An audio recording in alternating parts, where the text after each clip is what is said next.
Hi guys, welcome back to my YouTube channel. My name is Oluwatosin Akimbinu and I just come on board to speak about facts, issues and realities of life. Today, we'll be concluding our topic on the generations of this time and that's our segment. And our topic is how can we help them visualize the dreams in the world, their dreams in the world of social media. That is, how can we help the youths visualize their dreams in the world of social media? Again, today I have two amazing guests, regular day people who will come and share, their experiences about life regarding social media with their children, with their word, with the youth, and just see how we can help, visualize their dreams in a world of social media. Our first guest is Jokotola Oyekoya.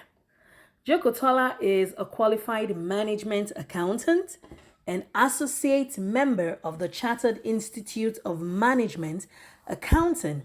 She has a passion and specialty for non-governmental organizations and charities. She has over 10 years experience working in the charities section. She works part-time and spends the rest of our time with her families and friends. Her hobbies include traveling and trying new cuisine. Please join me in welcoming Jokotola Oyekoya. Our second guest is Tope Emmanuel. Tope is a very focused and intellectual person aiming to live more intentionally and purposefully. Please join me in welcoming Tope Emmanuel.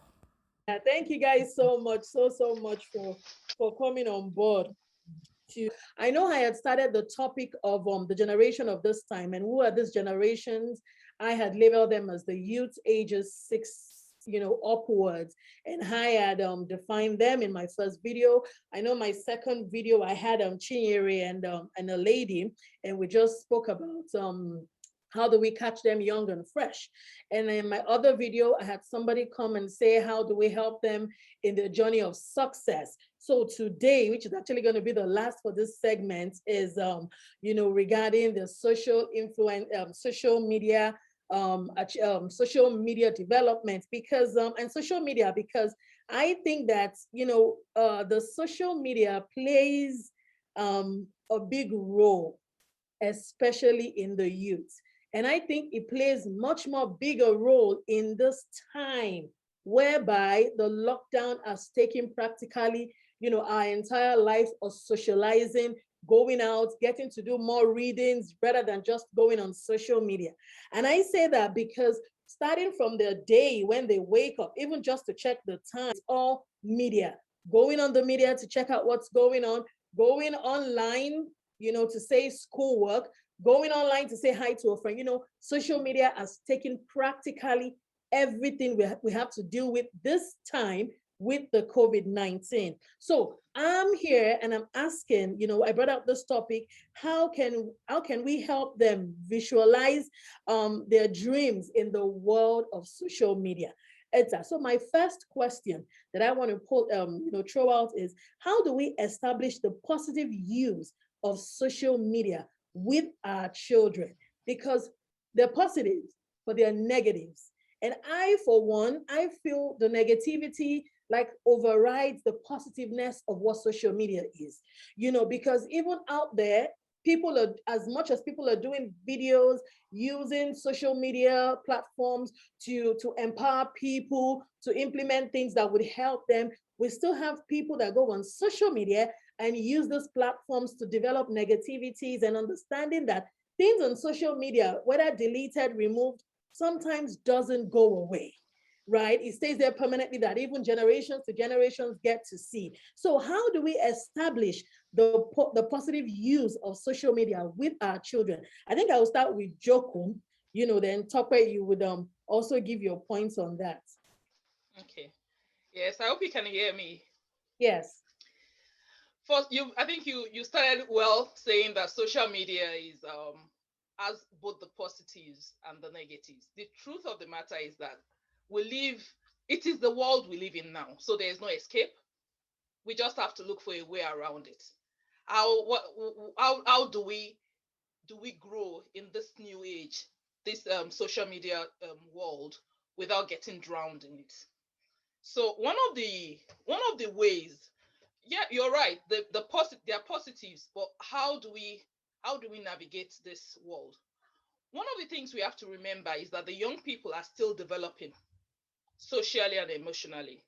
So when they go on social media and and certain things are said about them, the way they will take it might be quite different from the way you will take it as an adult. So you have to bear that in mind when dealing with young people. Um, for, there's this joke that I tell my sister. She's in Nigeria. I said, when we were growing up, if you were watching TV and you were watching it for too long because it was getting very interesting, there will be a power cut, and that one will just wake you up. There's no choice, so you have to do something else. But we live where we live now. Most of us, we live abroad. There is no. I'm sure the first time my children will ever see a power cut, they'll be like, "Huh? The world apocalypse. The world is coming to an end." So there is no stop. So that means that more lies on the children, on the youth. More lies also on the parents to make sure that you you put these boundaries, because nobody's going to put the boundaries for you. And it's not only the young people, even the adults are suffering from all this problem of, there's even a term now, technology addiction. So we have to factor in, what do we want? How long should a youth, and it has to be individual, maybe family by family, how long is a 16-year-old I'm supposed to spend on social media, or supposed to spend on the phone? um I still have other things to say, but I think maybe I'll stop here. How long? And then Topsy. Let me hear from Topsy. Topsy is a guru. Yeah, thank you so much, Joko. Thank you. Really appreciate, those, especially, the fact that, just like you said, back in those days and where we're coming from, things simultaneously teaches us the next thing to do Mm, subconsciously. I didn't have the only game I ever thought of playing there, I think was Nintendo. And mm, as long as Nintendo Mario or something jumps down and the game is over, you know you have to drop the game and go do something else. But right now there are just so many developments for those kids that are just on that spot of technology. They can do 200 things at the same time. So yeah, thank you so much for that point. Very, very important. So Tope, we'll go to you right on the same topic. How do we establish the positive use of social media with our children? All right, so it's a very interesting topic. How do we establish the positive use of social media with our children? Likewise, how do we establish what we don't even know? That's mm, how new social media is. So the whole world is still coming to terms with it. The government is realizing the importance and the power that it's got, and they're trying to also, with their own old arts, try to navigate and how to build it into legislation. I know. So it's quite a valid worry and concern of how we balance it out with the youth. But it also gives the answer that this is the new, and just somehow the world is going to learn to how to adapt to that new. So I'm just going to go back to points like even having a telephone line. There were times where there were no telephone lines and even landlines now, and they would the way then would be someone would go from a village and deliver telegrams and letters. But somehow the world telephone lines have come, the world is navigated in, mobile phones have come. Again, that would have been quite addictive in its own ways. But then we're finding a balance to it, and now is there was the media as well, whereby it was quite influential, where what people see on the covers of magazines and on TV, and them having a big impact on even our generation. But somehow we're turning out okay, navigating it, and now social media has come, and as bewildering and unknown as it might be, I'm just of this consolation that somehow the world will know how to navigate that as well. So Joe raised some valid points there about, okay, even if when we were growing up, even if we didn't have control, circumstances around us helped us to control limitations. I mean, we wouldn't TV would not even come on until 4 a.m. And that's even if you've got electricity to watch it. But does that lack of that opportunity to explore, to have gone beyond, or that lack that helped to give us control, does that exactly make it positive or not positive? I don't know. But one thing I'm certain about is the generation of now will somehow, some way, find ways of navigating things. I feel that the core of this should go to who is in each person. So that's the values and the principles that are in there of within each person, so that regardless of what medium it is, whether it's social media, tech media, TV, peer pressure, anything, hopefully if there's a value of self-worth that is, I won't just call it instilled, because values is not just something you instill, it's something that is continual and developing even as you get exposed to different things.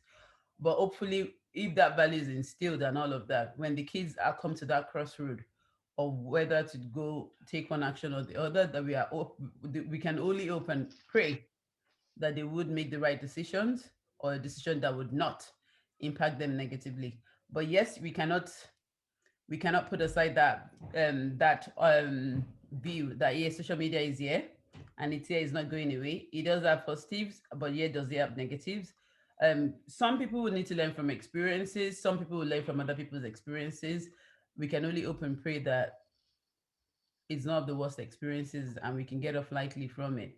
That's one thing. But yeah, one thing I'm also realizing in life is that I think when it was us, it was mainly just our physical self that we had to worry about. It was basically you was you.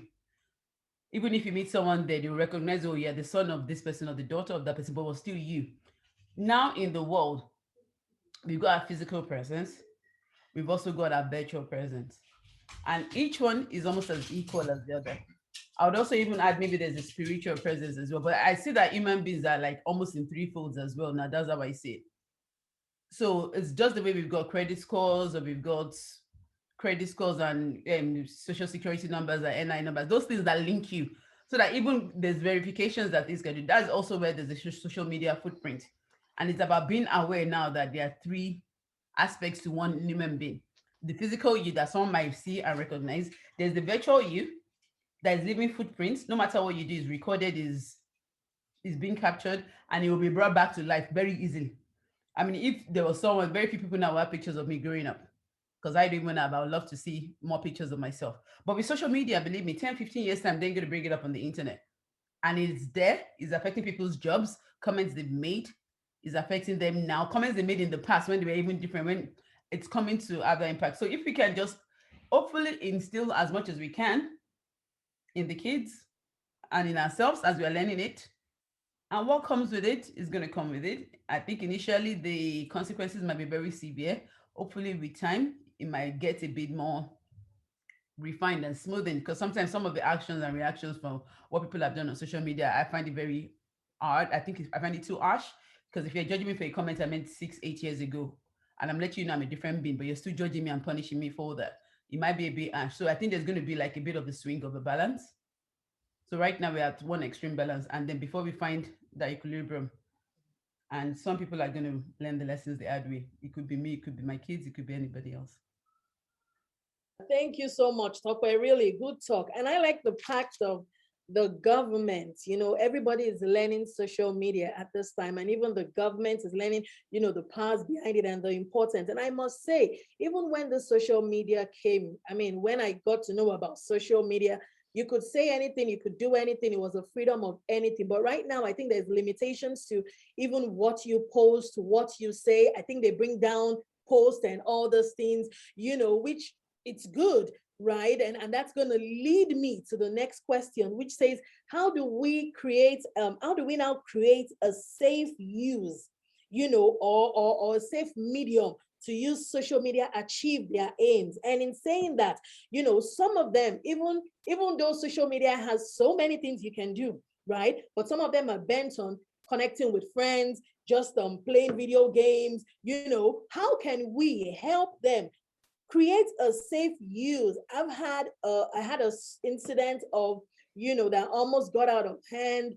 I think there's a game they play right now where you can connect with somebody in Australia, connected. I don't know the name of the game, and this girl was playing the game and the guy invited her over, and it was almost going to be a disastrous, issue, whereby she could have been raped or something, but we got control of it. So how can we, create a safe use or medium to use the social media achieve their aim? So I'm going to start with you, Joko, again on that. Yes, yeah, rightfully so, because we have to start thinking, even the adults, but most especially the youth and the young people, because jobs are changing. There are some jobs now that are being created that were not there even 5 years ago. There are some jobs that are going out away. So this is the new world. Even we working from home now, we having this Zoom meeting, it's become like normal. So definitely. But the truth of the matter is that because we are all humans, there's a part of our brain that works with something that we are used to, something that requires less work. And that is the part of social media that is more interesting. So you just consuming. You're consuming content, you're playing games, you're connecting with someone in Australia, you're connecting with someone in Canada. It's exciting. It's more exciting than actually maybe taking an e-course or maybe developing content. It's harder. So it's natural that the brain will move towards that. But it's a bit like eating snacks or eating fast food. It's good. It's interesting. It's nice. But your body will feel bad for it after some time. It won't do your body any good. So also social media. So how do we get the young ones? How do we get the youth to engage positively? Use it for their aim. I think it has to start from young.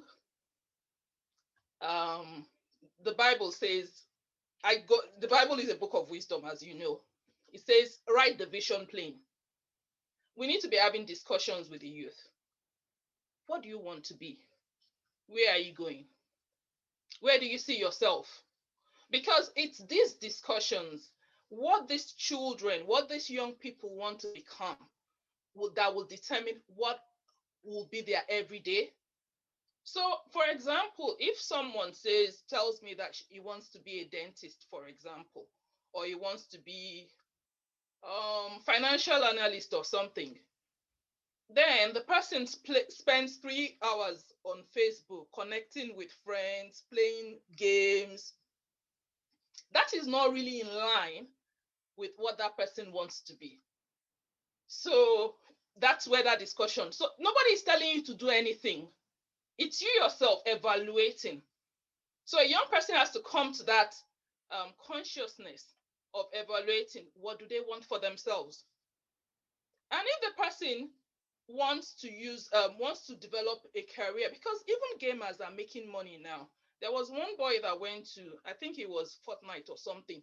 There was a convention or something. He had to go to America and he won, is it £1 million? Or it was something ridiculous. The money was a lot, and he even got a job after he came back. He was still in secondary school, maybe it was about 13 or something, quite young. And then he got a job with a software company. This is someone that has got a job even before finishing school. That is the life. I can imagine he will be the envy of his friends. Even his mom was like, there was a time he used to play the game a lot and she was worried. And then there was this discussion that came out of it. Do you allow the children to play games continuously? Because see, someone has a lot of people will go to uni and come out of uni making £1 million. How many people see that in their lifetime? But the truth of the matter is that you have to have that discussion with your child, and you have to be realistic. So you enjoying playing a game is different from I'm a master at it, or I'm talented, or I'm good at it. So we have to come to that reality when we talk to the youth, and yeah, talk to them and find out, and just make sure that when something is a hobby, it's different from a career.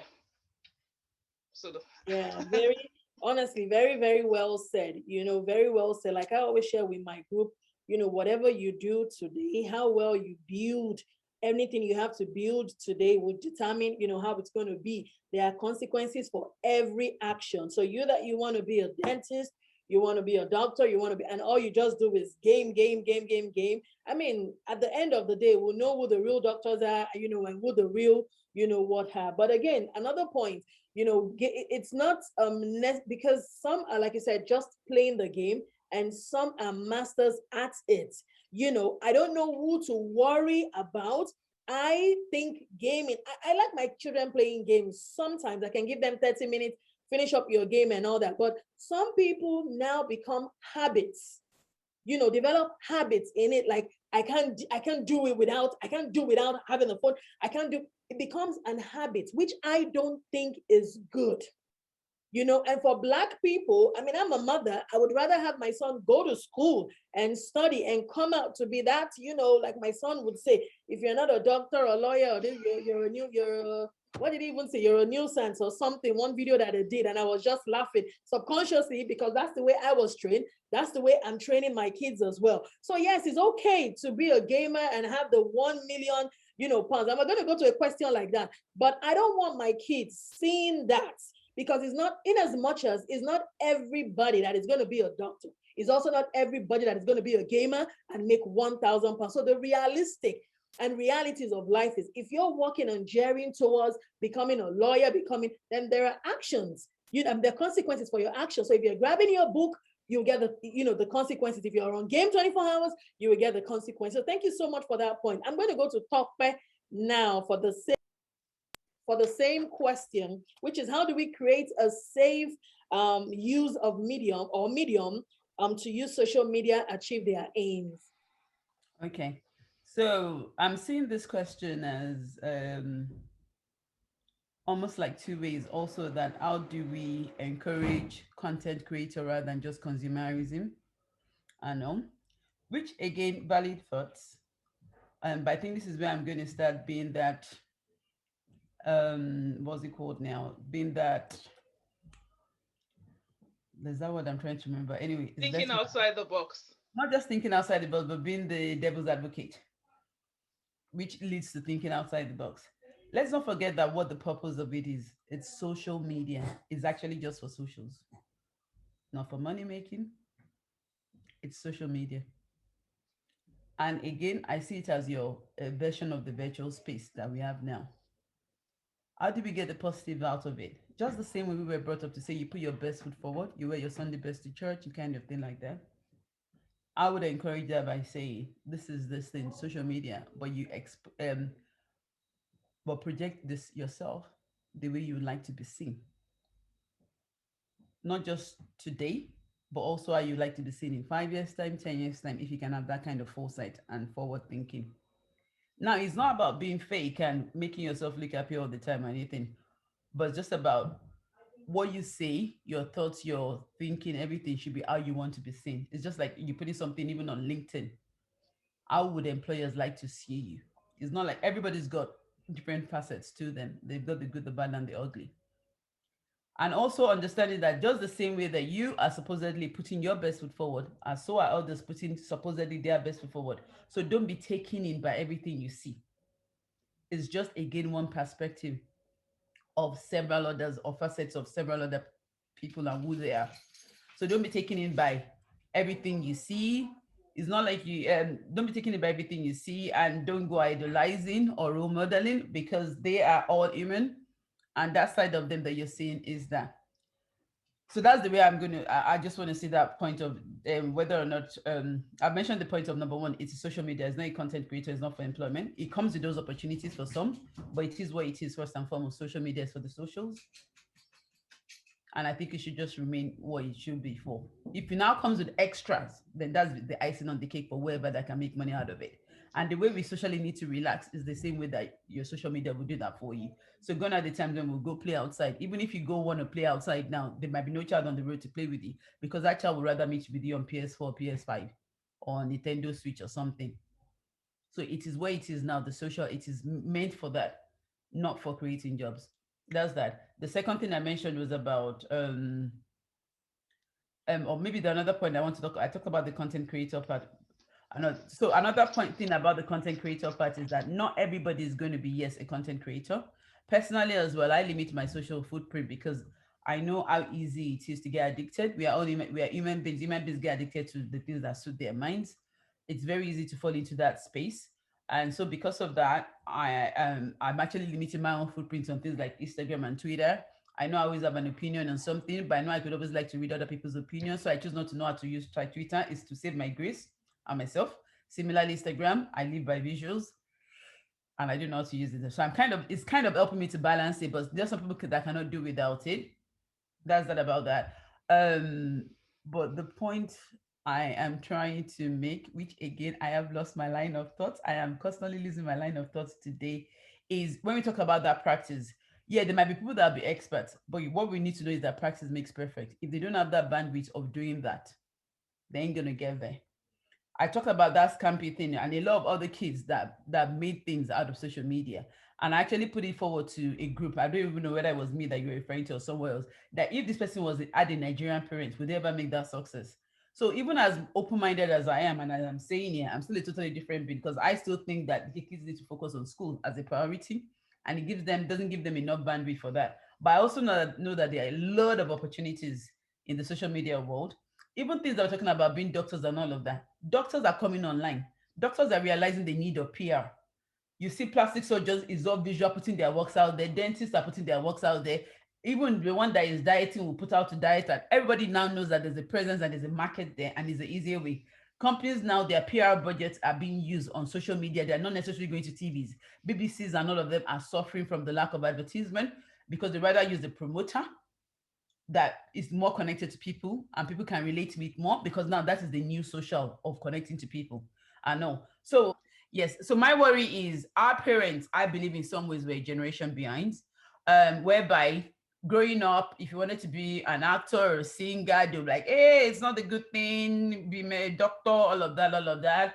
And oh, they could even think about you sewing clothes. They'll think that you didn't go to school and all of that. But now there are people, doctors with degrees, taking on makeup, cake baking, and all of that. And I'll tell you that even as Nigerians that we are, that's one of the saving grace of the economy, the entrepreneurial part of it. So suddenly now we are thinking, oh, we are more open-minded now. We're taking our kids for football practices. We're allowing them to go to drama classes and all of those things. But the fact that stands is that it's just because we are accepting that, oh, now these things are can be good, it can be productive, but we could also easily fall into the trap of being generation behind, just like our parents. Because the parents are now more flexible, more open-minded onto the social media thing. Our kids will go to the school that we want them to do, graduate, and they're getting that 40K work. Yeah, it might not be just about the money of how quickly, but also what about the satisfaction that they are making from it? The person making 40, 100K as a doctor will now work that work to go and use that money to spend it on someone on social media that didn't go to that school. And that person on social media is more fulfilling, is doing a job that he loves. And because you're doing a job that you love, you're actually much better at it than a job that you're just doing to tick off the box because this is what I studied or this is what was supposed to be good. So I think that for us, it's not even just about the kids, it's about us as parents to have a good balance of, again, not be generation behind, just like our parents were. So rather than thinking this is what we know now, that okay, yeah, makeup can sell, cake can sell, there are other alternatives to doctoring. What about looking at that future and trying to meet up with that generation? And that's just my own concern. And I would wish that I am practicing what I preach and I don't go mad when the kids go on the phone and computer, despite knowing it and having the psychic that I don't want to be generation behind. The typical Nigerian mom in me still falls the generation behind. Is a continual learning process of practicing what I preach. But that's how I see that. Yeah, thank you so much. Honestly, that is, and like I said, I don't really bring on, people that, oh, they know what they're saying. It's Mm-hmm. just the everyday people from everyday experiences. I like the points that, taken from social media, whatever you do, there are also opportunities that can be taken from it. And I'm going to say it again. Even you being a doctor, a lawyer, or coming to gain, you must have some kind of intellectual or something, because picking up the phone, putting out your career or putting out something there, it must have been something you've created, something you know about. So yeah, social media having its negativity, the positive side is also there, and the positive side too can be very encouraging. For example, you had mentioned BBC and CNN not being able, I've lost cuts on, advertisement and co. Yes, because everybody has a brand ambassador, and the brand ambassador is doing a way better job because communicating house to house, one on one. BBC would just communicate to everybody, and eventually maybe nobody would reach out to those people. But from the brand ambassador, people are able to reach out. So yes, I totally, agree. And also being in the direction of, I'm someone, the African mother as well. I've honestly tried to reduce the use of social media. But again, I see, a lot of things that can be achieved during this social media usage positively. And that's where I'm going to go to our last and final question, which is how do we now have them focus on the positive creativity of social media rather than drifting away? Because now we've spoken of, okay, how do we establish the positive use? This is the way to use the social media. Don't use it this way. Now we've already identified, how to create a safe medium. For me, don't click on this. Don't do this. Do this instead. That's a safe medium. So, but now, how do we make them now focus on that safe, medium? How to make them focus on the positive side, of creating social media? You're creating an app. Make sure probably it's an app for, I don't know, maybe an app for science or spelling bee or reading or documentary or poetry. Focus on it. Now we've gotten them to understand the impacts of social media, how to use them. But right now, how do they stay focused on the positive creating of social media rather than drifting away? So I'm going to start with you, Joko, on that again. Okay, I'm going to start with this analogy. Okay, you won't, I think Topsy also uses this, so I don't know if I'm borrowing this, but I'm going to put my touch on it, that you wouldn't give a 5-year-old a car to drive. And at 16, when you learn how to drive, or older, you can drive the car. You learn how to drive because the government and the society believes that your intellect and your maturity can handle it. Does that make the car less dangerous? No, the car is still very dangerous.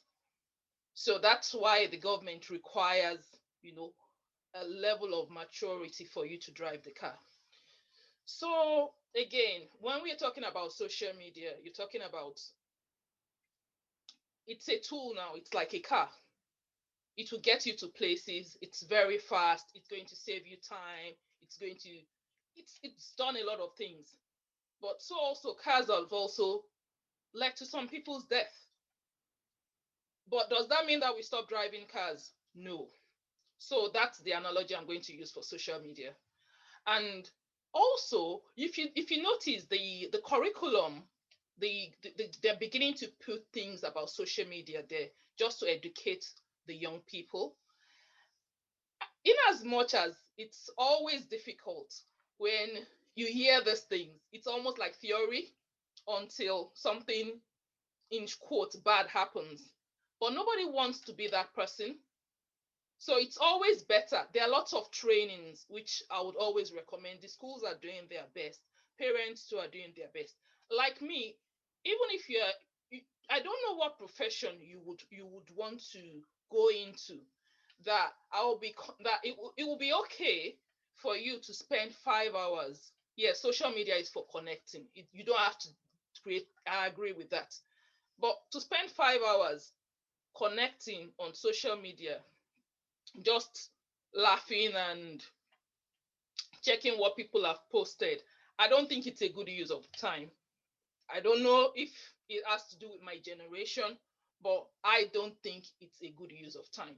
So, regardless of what you want to be, and yes, there will be the hard one of someone that was not sleeping through the night, playing the games, and then in school the next morning they are sleeping, and then they go on to win £1 million or something. There'll be the hard one. But you're talking about one, so you have to show the children the statistics. So this is one in how many? Yes, there are opportunities, but we have to. It's like digging for. It's like digging for diamonds or gold. The children, the young people have to do that research. how can I, if this is, if I want to use social media or yes technology as a platform, to present myself or to do something, it requires a lot of work. They have to do the work. Yes, there are jobs. There are, like I said it before. I said there are some jobs that are being created now that was not there. Almost every company has like a social media team, a marketing team, and it's like a whole department. That's what they wake up in the morning and they go and they think of what to put, how to put their businesses out there, what to how to stand out, in the market. So it's there, but it's not something that somebody can. It's not a job that even the parent can do for the children because you are from another generation. So it has to be the passion in that person, in the young person. It has to be the passion. And there's nothing in this life that does not require some form of work. So if you have the talent, it still requires some dedication, and also the courage to put yourself out there. The courage to put yourself out there. And another thing is, yes, the young people have to be aware that when you're young, there's a Yoruba saying that says when you're young, it's time to do silly things. Just do not be so silly that years after you're still paying. For example, when you hear about people putting out nude pictures and stuff like that, it's funny at the time it's being done.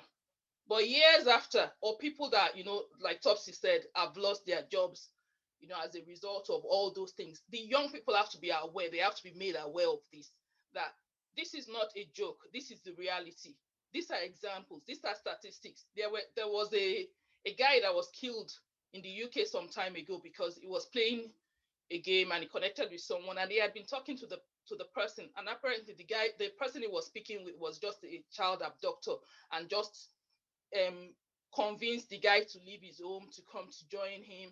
And eventually the boy's mom was going around the UK, educating parents and stuff like that. Nobody wants to be that parent. So you have to make the children realize that this is not theory.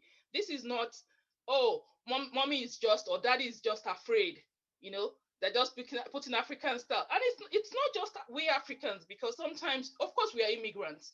There's immigrants, children of immigrants. Honestly, I respect them because there's so much pressure and it's like we are from another world.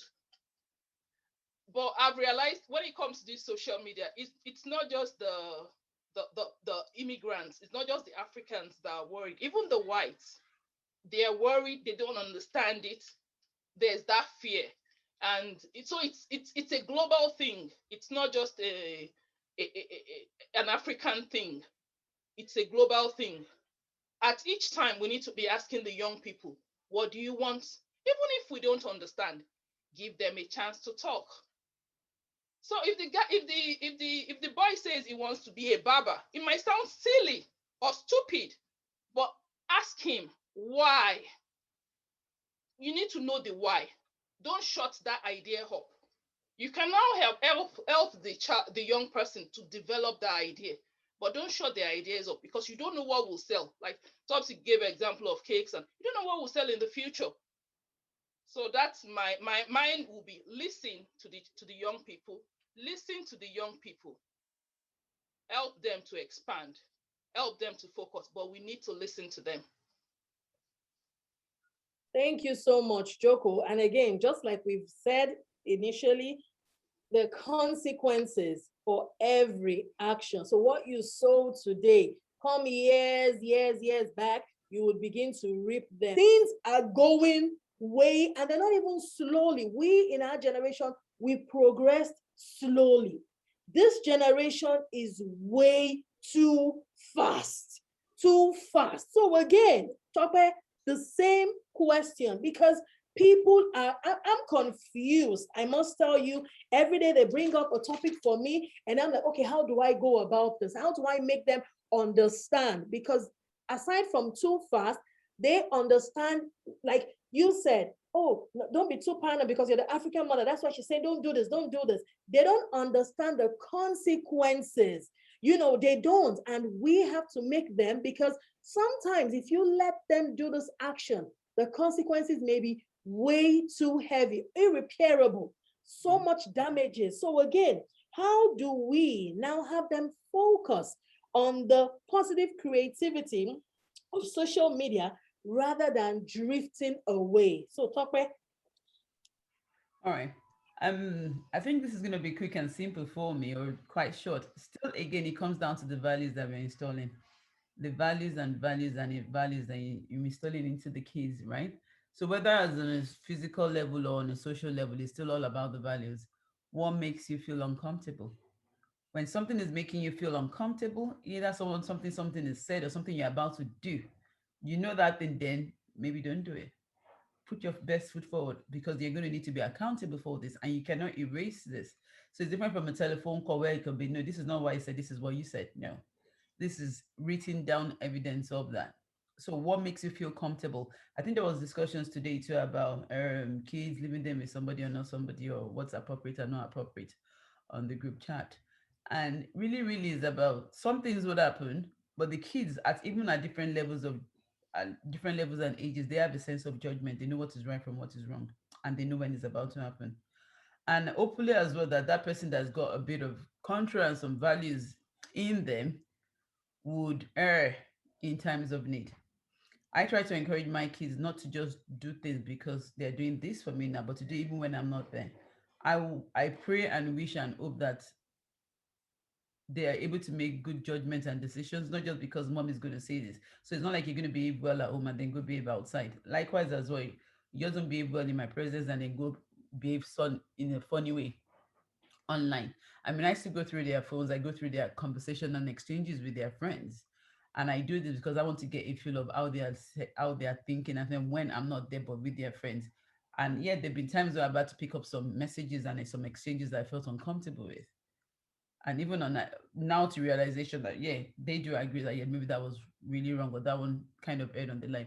So it's about opening that yeah, they are comfortable, and the respect and the fear, and I'll call it the level of control that we have, which to me is a good thing. When you have there's a level of it, some people feel maybe your kids should be your friends, so therefore they should not be afraid of you. I don't mind my kids being afraid of me. I think there's a level of fear. There's respect that comes with fear. We fear God, we fear our parents, so it's good for them to be afraid of some of the consequences of their actions.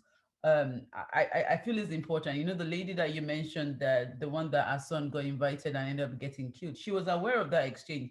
But the flip side of the Western world that we are in, that the children have a lot of control and say, they've got too much choices.